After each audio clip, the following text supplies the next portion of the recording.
Mr. Chris Watkins?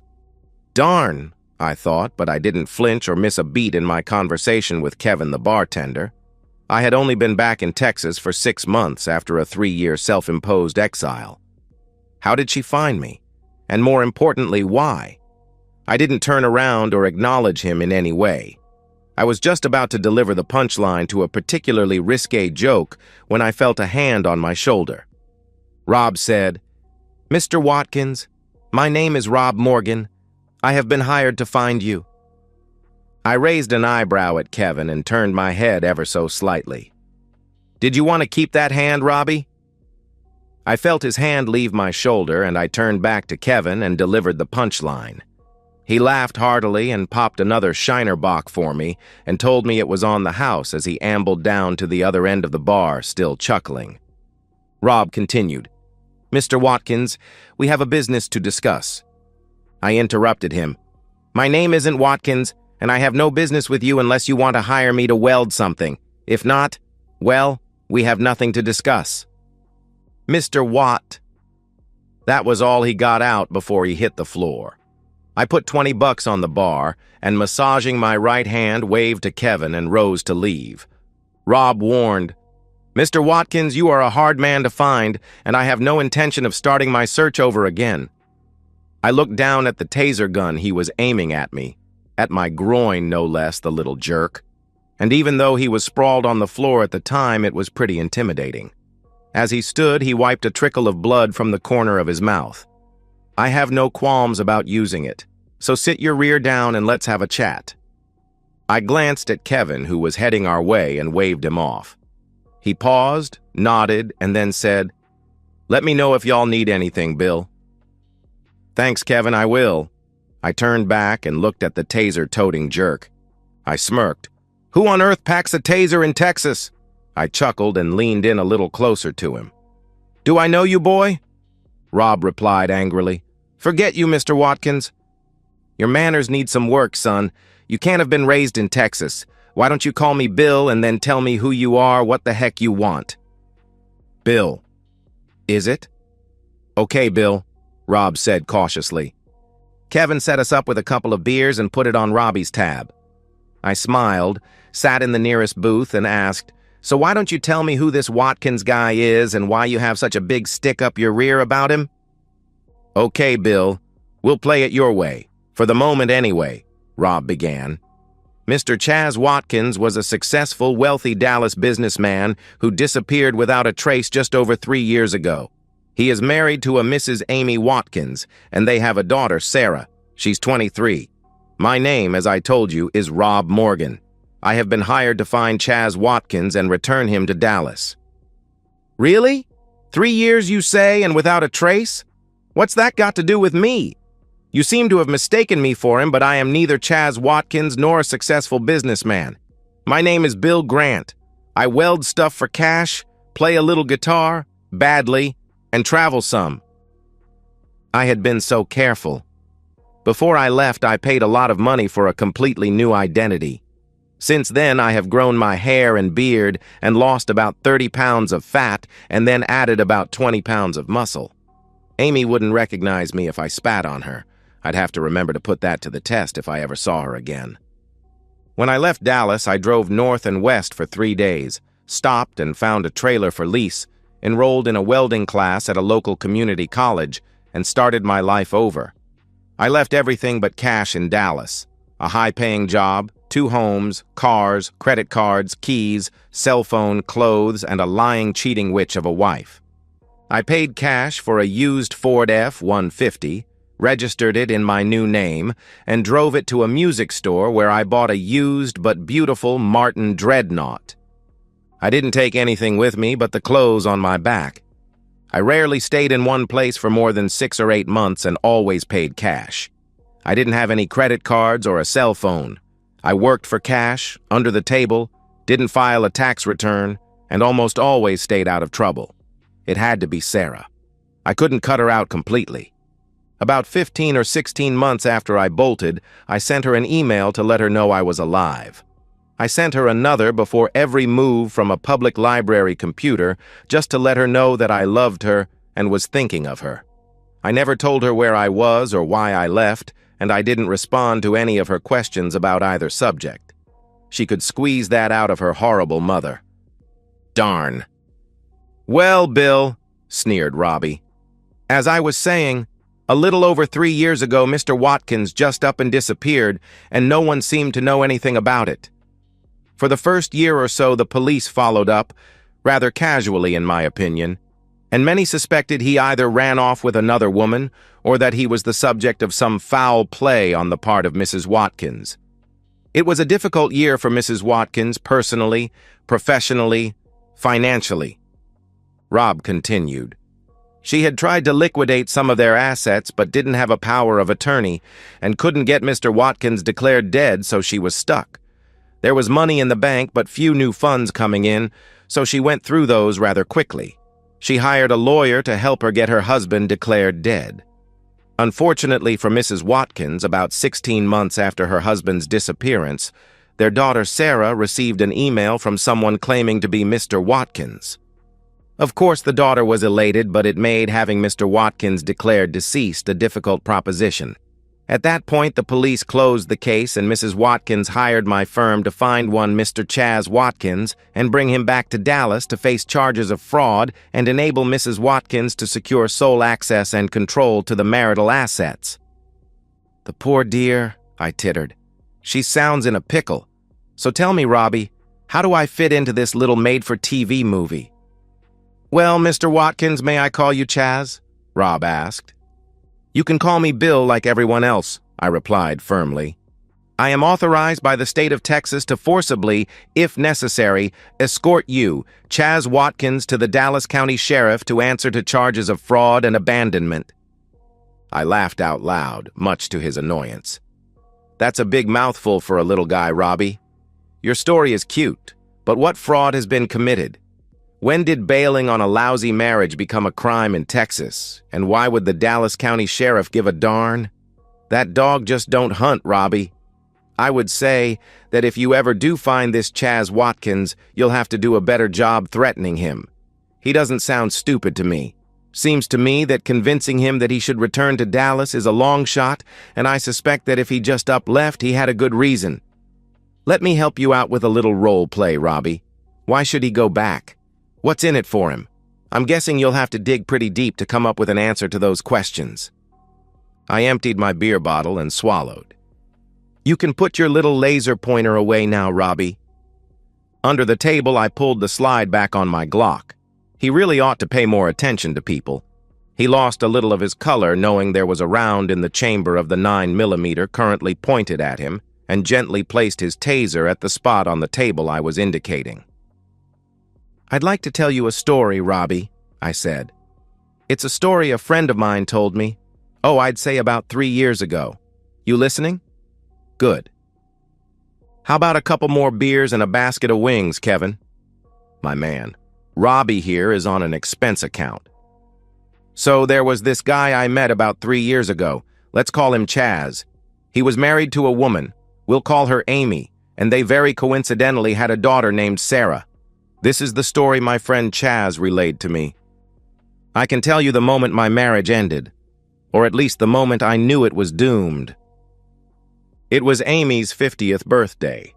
We had decided to celebrate her 50th birthday at our weekend home in the country, just the two of us. She had always been a quiet woman who had no interest in parties or elaborate affairs. We are fairly well off, and because of that, she had everything she needed and wanted. That made gift-giving difficult, but I spent months thinking about what to get her, subtly feeling her out in conversations, polling her friends, and I was happy with the gifts I chose for her. She apparently was not. It was clear the moment she saw them. Her face fell, just for an instant, before the mask of forced appreciation descended as she thanked me. We had been married for 24 years at this point, and I thought I knew her well, and it was obvious to me that she had expected something quite different. I chewed on that thought for a moment, and then asked her how she really felt. She assured me that she was happy, but the smile she wore was forced. I pressed the issue, and she finally acknowledged that the gifts were not what she was expecting, and she had hoped for something a little more, well, She wasn't sure what exactly. Just not these. If she didn't know, how the heck was I going to know? I apologized for ruining such an important milestone for her and told her that I would do my best to make it up to her. She told me that I could make it up to her if I wanted, but that she was really surprised that her 50th didn't rate more thoughtfulness from me. Huh? I tried explaining to her my reasoning for each of the gifts, but the more I said, the more irritated she became with me. In the end, I promised to make it up to her, and she responded, "If you'd have given me enough thought to begin with, you wouldn't have to try to make it up to me, and how do you make up for this kind of mess up? I'm never going to turn 50 again." Then she told me she wasn't feeling well and wanted to go home to Dallas. We rode home in silence, both of us seething. We almost never married. We were in a long-distance relationship while I was away at college. She is 3 years older than me and had already graduated. And while I was visiting her for a long weekend, I caught Amy cheating on me. We had been strolling downtown when we were stopped by a tall, older man, probably 50, who hugged her affectionately.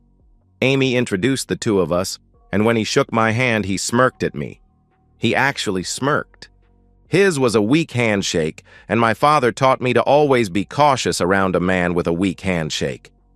My guard was up, and I took an instant dislike to him. "Nice to meet you, Dan. Are you a friend of Amy's father?" I couldn't put my finger on it, but there was something off here. Amy was a little flustered, and he had acted a little smug. While she was at work later that day, I did a little digging and found out they had been seeing each other for about a month. I found their love letters, for goodness sake. She wasn't even hiding it. We had agreed to be exclusive. When I confronted her, she of course denied it. They were only friends. I told her to get lost and left immediately. I didn't call or write her and didn't take her calls. I threw her letters in the trash without reading them. Her friends began calling and I ignored them. Then she had my friends calling me, pleading her case. I told them all to tell her she needn't worry, that she was free to marry her grandpa now. I absolutely hate being lied to. Ultimately, she came to see me and over time managed to convince me to give her a second chance. I did, but I kept her on a very short leash for a very long time and told her in no uncertain terms that if she ever cheated on me again, we were through. 2 years later, we married. She never did admit to the cheating. After 11 years of marriage, Amy threatened to divorce me. I was drinking too much, working too much, traveling too much, and she was no longer interested in sharing her life with me. We argued. I told her that while I could not curb my travel, I could cut back on work a little and certainly would rein in my drinking. I begged her to think of our young daughter, Sarah. She eventually agreed, but I was saddled with some pretty severe restrictions, and she set about separating our finances and lives. She told me she was just preparing for the inevitable. I complained that she didn't seem to really want to have this work, and she just shrugged her shoulders and left the room. I was determined, however, and over the next couple of years, she relaxed. Mostly, I think, because I started making several times what she was. Actually, I paid more in tax than she earned in a year, and separate finances only benefited me, allowing me to pursue my own interests without having to discuss things with her. I bought a couple of motorcycles and a large sailboat, took flying lessons, and bought a Cessna. I wore designer suits and drove a late-model BMW. I bought our second home in the countryside, a 50-acre weekend retreat, without any financial assistance from her. I always contributed to the household first, paid for all of the family vacations, and still I was living a life she wanted a bigger piece of. So she relaxed. I am not convinced that we ever really recovered from that episode. 2 years ago, I had come close to divorcing her. Over the years, Amy became more combative with me. She had become a shrew, and I her employee. We rarely had intimacy, maybe twice a year. And when we did, it was more like we were both scratching an itch. There was no intimacy, no love. I was sure she had cheated on me over the years, but I had no proof. I don't think she had any long-term affairs, just a lot of one-night stands during her travels for work. She had gotten better at cheating and hiding it. Our daughter had just left for college, and one evening, after a rather nasty and public attack on my character and attractiveness, I had had enough, and I gave her an ultimatum. Either we work on becoming a stronger, more loving couple with better communication and an active, fulfilling love life, or we go our separate ways. I no longer wanted to live like people simply tolerating the presence of one another. I actually had to have her served with a petition for divorce before she agreed to talk. We argued for days, and it was the first time in years we had really communicated. She didn't want a divorce. That surprised me, and I told her so. She promised that she would recommit to our relationship and work on her part of the marriage. I was skeptical, feeling like it was my money that she really wanted, but I loved her, and finally relented. So we agreed on new rules of engagement and communication and set about to fix our marriage. I took the lead and pushed her, and while she seemed content to travel this road with me, I always felt like I was driving Miss Daisy. She was in the back seat, taking in the scenery while I did all the heavy lifting. After a year, I told her I wanted her in the front seat with me and occasionally driving. She agreed, but remained steadfastly in the back seat. She, of course, did have her own list of complaints, and I listened to those, acknowledged them, and began to try to address each of them. I loved her, and while she was rarely initiating anything to help improve our marriage, she participated in everything I suggested, and things improved. We were communicating better and having much more rewarding and frequent intimacy, perhaps twice a week, sometimes more. She was not as sexually adventurous as she had been early on in our marriage, but she agreed to try new things and seemed content. I relaxed. We were content, but I also knew she was holding back. Several weeks had passed since her 50th birthday, and things seemed to be increasingly cool between us. The affection was dwindling, at least on her part, and the intimacy began to gradually dry up. When I asked Amy about it, she blamed it on work stress and promised that when her schedule calmed down, things would return to normal. They didn't. She had always had to work long hours in the middle of projects, so at first I didn't see anything alarming about the late nights. It did begin to dawn on me that it seemed more excessive than usual, and that I was spending more weekends alone at our country home. She always had a plausible excuse, however, and I decided to just wait it out a while longer. We only had intimacy twice in the next 6 weeks, both times at my insistence, and both those times she seemed to be simply tolerating my getting off. Immediately after one lovemaking session in which she hardly participated, she rolled over to sleep, and another time she simply left the room. Evenings and weekends she was doing everything possible to avoid me. When that was impossible or difficult, she seemed bored at best, but more routinely simply irritated.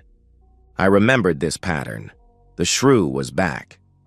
Part of our work over the previous 2 years had been to communicate any issues we may be having before they became all-out fights, and if we did fight, we had tried to be better, more productive in our conflicts.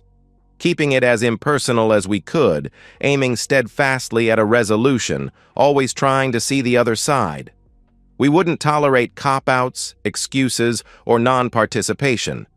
We always acknowledged the aggrieved party's feelings and tried to address those issues only. No more deflection, avoidance, and blame. When I confronted her about her schedule, lack of affection, and our dead love life, she didn't want to discuss it. She put me off several times over a couple of days, and when I pointed out that she was not playing by our new rules of engagement and communication, she told me to shove the rules up my rear and leave her alone. I suppressed my anger and, between clenched teeth, reminded her that we had agreed these were important and non-negotiable. She told me to get lost and go negotiate with my right hand from now on. Message received, loud and clear. Was she cheating on me? Perhaps.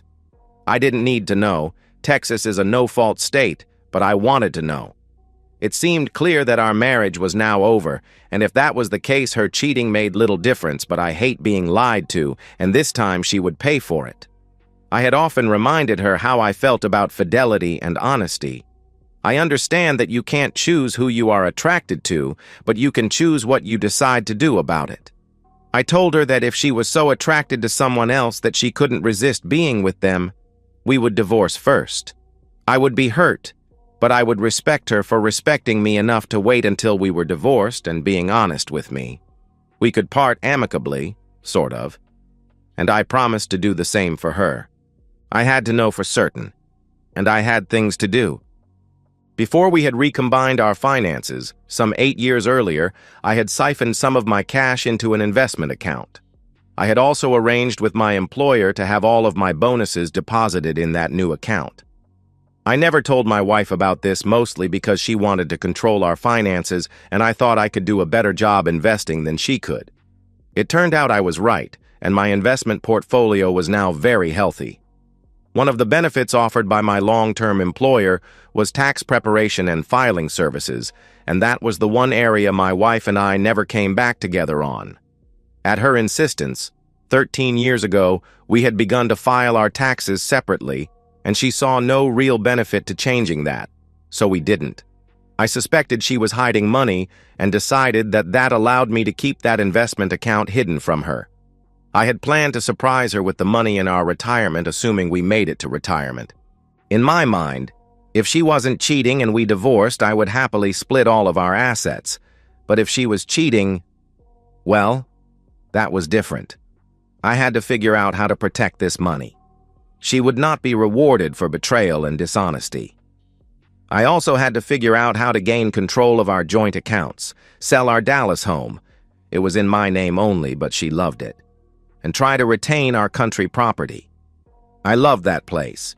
We had planned to retire there, and I didn't want to give it to her or have to sell it.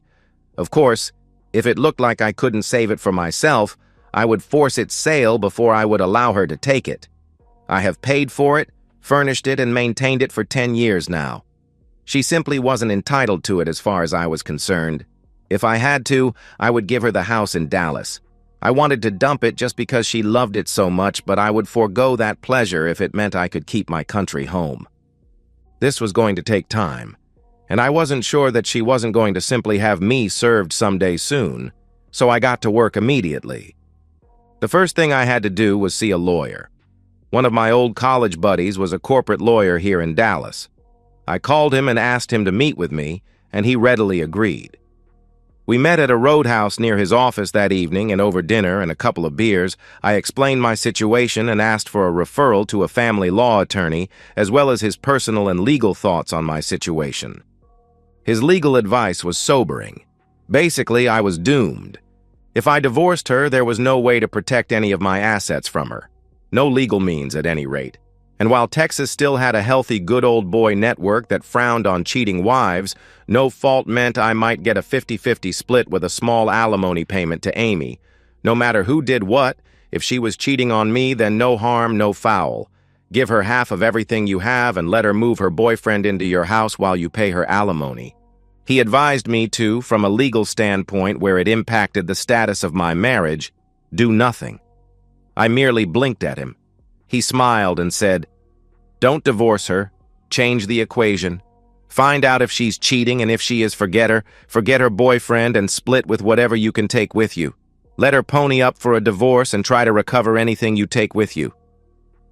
He did refer me to a shark of a lawyer specialized in family law. She was the only lawyer he would be afraid of if he and his wife were to divorce. Plan B it was. Yup, the gravy train was over for Amy.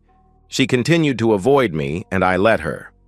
I didn't ask about her schedule or weekends or our love life or lack of intimacy anymore, and she seemed to take that as a victory, as if I had simply accepted the new situation. I was now spending most of my time at our country home and rarely saw her. That seemed to please her. My new divorce lawyer met with me and helped me change the beneficiaries on my will and insurance policies, etc. She also suggested I hire a private investigator because, as she said, Texas may be no fault, but there ain't nothing like a little visual carnal evidence to nudge a negotiation in the right direction. I agreed. She recommended an ex-cop who ran an agency she had used for some time with much success and had her AA contact him to schedule an appointment. He saw me that afternoon, and I paid for the deluxe package and had our entire life wired for sound and video. Within days, they knew the who and the when and how long and were working on getting the video evidence my lawyer thought might help me if it came to divorce. A week later, I sat reviewing the video evidence. I was more devastated than I thought I would be, and even Plan B faded from my thoughts. The intimacy didn't strike me as anything special. He was not any better endowed than I am or in better shape. He didn't have any better techniques or even get her off most of the time. She didn't do anything with him that she hadn't done with me, but her paramour took every opportunity to run me down verbally, and she participated in that enthusiastically, even suggesting they get together in my bed next time, which they did. She didn't ask him to wear protection and was trying to figure out a way to trick me. Since I hadn't expressed any interest in intimacy with her for a while, they discussed how to overcome that. It was him who suggested cutting me off in the first place, but now the thought of deceiving me really had him turned on. And Amy, too, for that matter.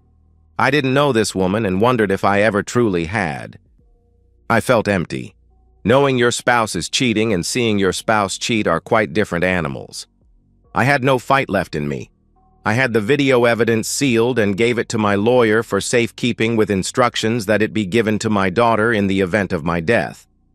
I prepaid Sarah's college tuition through graduation from our joint savings account and then liquidated my investment account.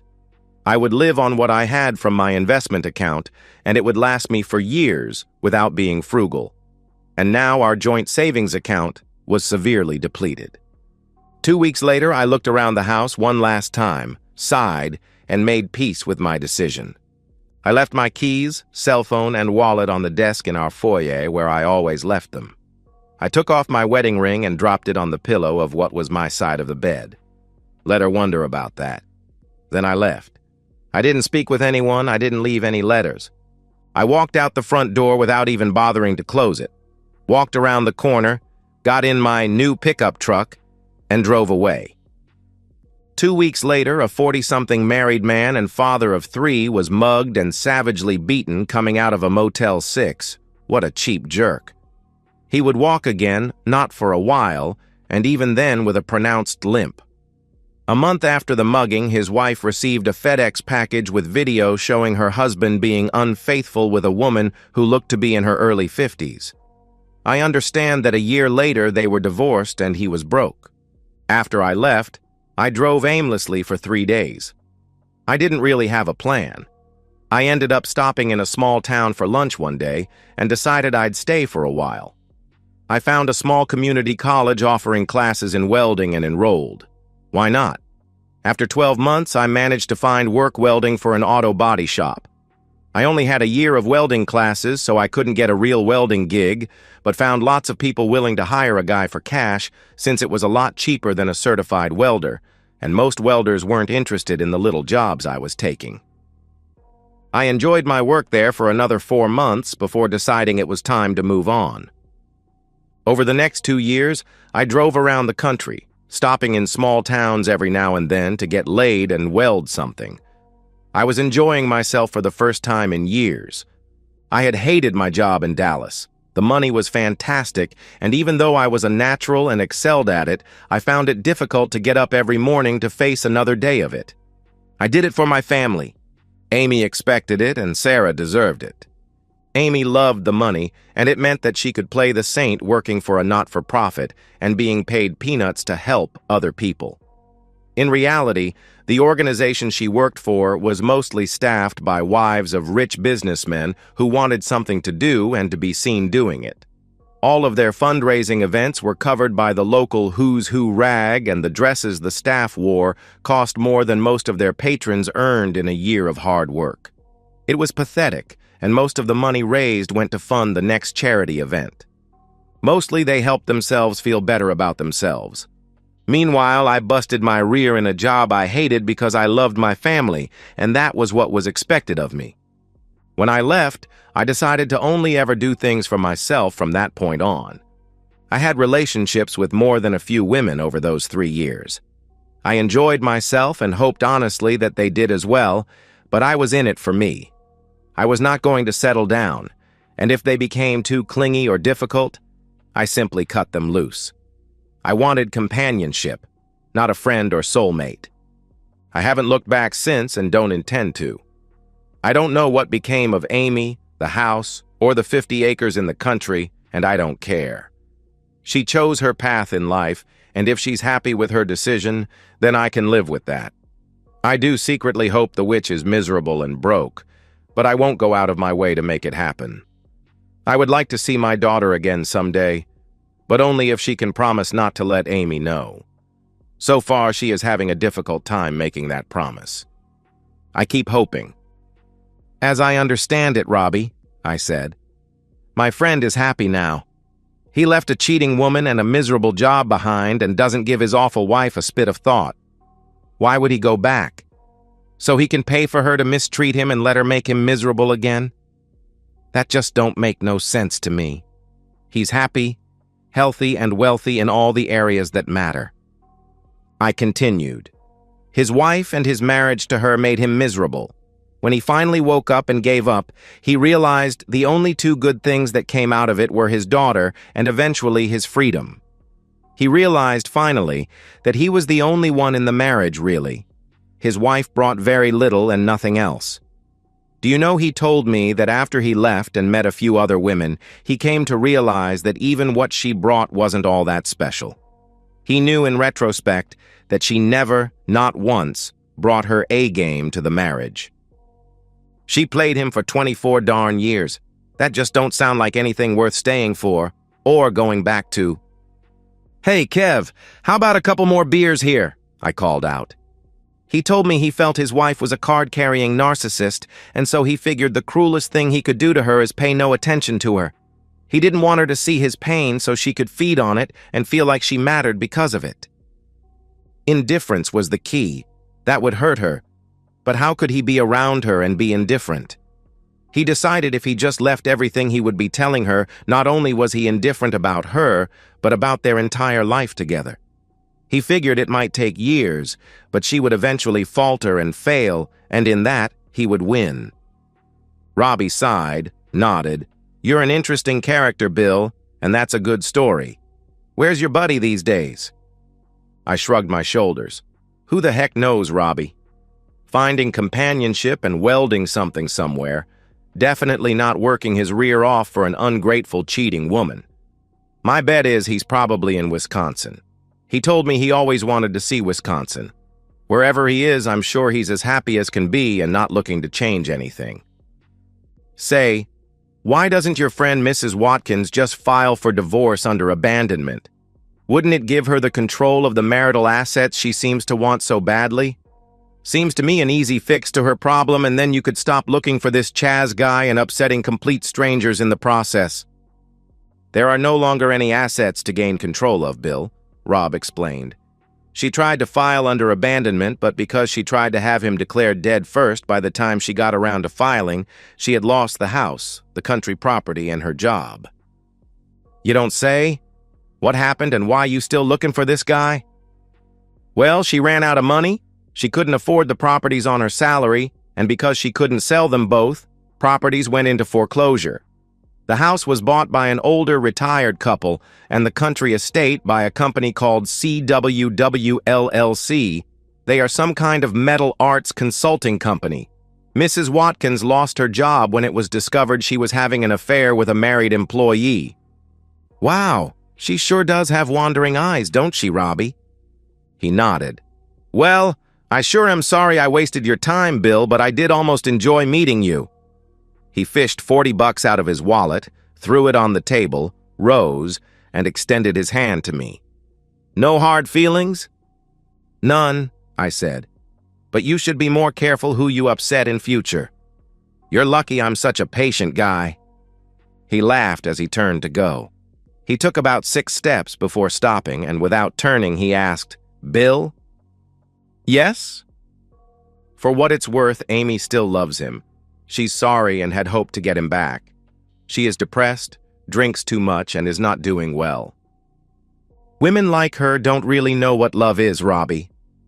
They love themselves, and they love the things other people provide for them. They are users and are incapable of thinking of others. They are greedy and ugly and deserve any misery they bring on themselves through their abuse of others. If she was sorry, she wouldn't keep betraying other men. She is sorry only that she is not being provided for, that people might know the truth about her. She is sorry she got caught and that the money has dried up. If she were truly sorry, she might consider the feelings of her daughter and the fact that she is suffering without a relationship with her father. She might consider what she has put her husband through and leave him alone. She doesn't deserve him, but she won't acknowledge that. In her warped, sick little world, she is the center of the universe, and reality, responsibility, love, respect, and honesty only apply if they suit her purposes. He and his daughter deserve better, don't you think? He slowly turned to face me. "Chaz?" Rob asked.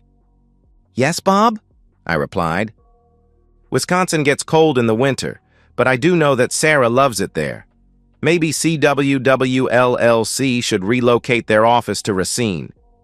"Thank you, Bob. They just might. They just might." And that's the end of today's story. If you enjoyed it, please give this video a thumbs up and drop a comment below. Your support helps the algorithm push my content further. If you're new to the channel, don't forget to hit that subscribe button. It really helps me keep creating more stories for you. Thanks for watching, and I'll see you in the next one.